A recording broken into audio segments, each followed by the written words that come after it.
গত বুধবার গোপালগঞ্জে এনসিপির উপর হামলা করে নিষিদ্ধ সংগঠন আওয়ামী লীগ ও এর অঙ্গ সংগঠনের নেতাকর্মীরা।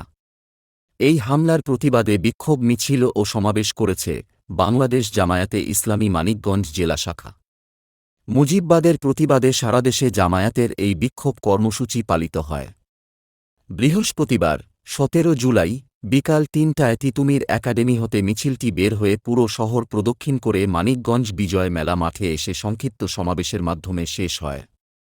জেলা আমির হাফেজ কামরুল ইসলামের সভাপতিত্বে প্রধান মেহমান হিসেবে উপস্থিত ছিলেন মানিকগঞ্জ ৩ আসনের জামায়াতে ইসলামী মনোনীত সমদস্য প্রার্থী হজরত মাওলানা দেলোয়ার হোসাইন। মুহতারাম প্রধান অতিথি বলেন, দেশে ফ্যাসিস্ট খুনি হাসিনা দোসর গুপ্ত হামলা করেছে। প্রশাসনের